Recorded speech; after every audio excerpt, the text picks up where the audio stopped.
Bismillahirrahmanirrahim. Assalamualaikum warahmatullahi wabarakatuh. Ananda sekalian yang dirahmati oleh Allah, semoga selalu dalam keadaan sehat walafiat dan tetap semangat dalam menjalankan proses pembelajaran secara online. Nah, hari ini kita akan melanjutkan materi pembelajaran kita di semester genap atau semester yang kedua. Ustazah berharap anak-anak semua tetap semangat ya nak ya dalam menjalankan proses pembelajaran ini. Nah, yang kita bahas kali ini adalah tematik IPS di tema 6 subtema 1 dengan judul subtema suhu dan kalor. Nah, di sini akan ada beberapa hal yang kita bahas. Yang pertama yaitu mengidentifikasi interaksi manusia dengan lingkungan alam dan pengaruhnya. Ini ada di buku Bupena halaman 13. Kemudian yang kedua adalah menyebutkan pengaruh interaksi manusia dengan lingkungan terhadap pembangunan. Ini ada di buku Bupena halaman 18. Kita bahas dulu yang pertama, yaitu mengidentifikasi interaksi manusia dengan lingkungan alam dan pengaruhnya. Nah, interaksi ini adalah suatu kegiatan yang terjadi antara dua objek dan saling mempengaruhi satu sama lain. Contohnya seperti manusia melakukan interaksi dengan lingkungan alam.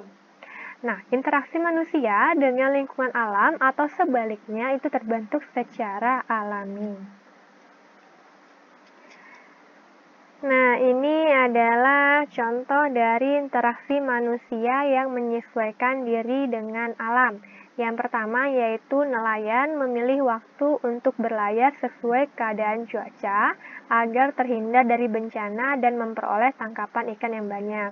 Kemudian yang kedua adalah petani menyesuaikan waktu tanam dengan musim hujan agar tanamannya dapat tumbuh dengan baik. Kemudian yang ketiga adalah manusia menghindari tinggal di daerah yang rawan bencana alam.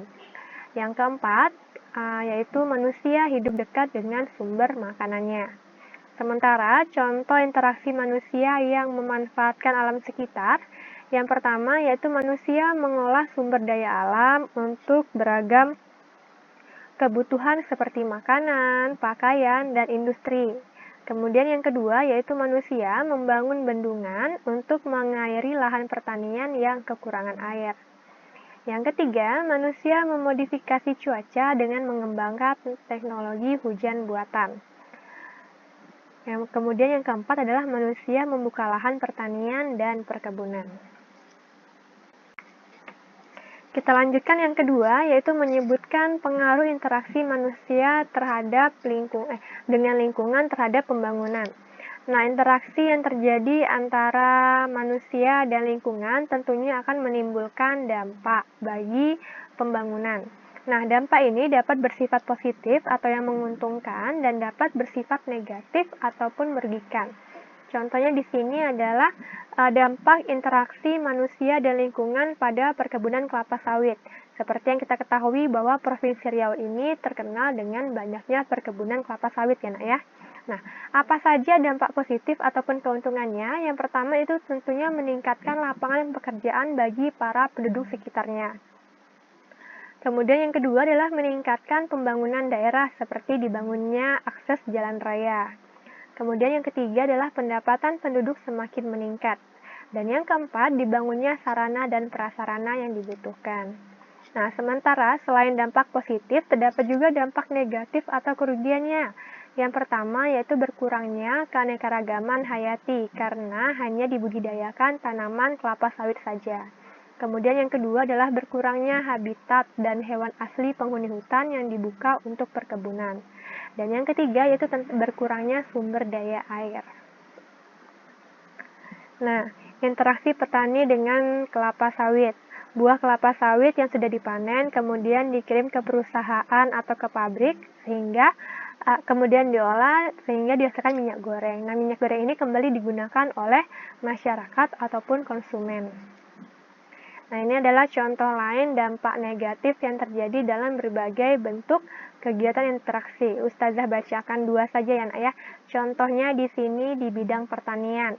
Nah, pengaruh negatifnya adalah menggunakan pupuk kimia buatan dapat merusak tanah. Nah, bagaimana cara untuk memperbaikinya? Yaitu dengan menggunakan pupuk kandang dan pupuk kompos. Kemudian contoh yang kedua adalah kegiatan interaksi di bidang perkebunan. Nah, ini juga dapat menimbulkan dampak negatif seperti menggunakan pestisida buatan itu juga dapat menyebabkan pencemaran lingkungan.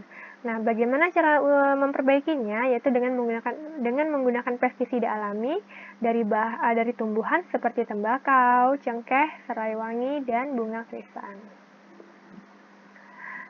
Baik, sampai di sini dulu materi IPS untuk hari ini. Jika ada yang belum dimengerti, boleh ditanyakan kepada Ustazah. Ustazah akhiri, Assalamualaikum warahmatullahi wabarakatuh.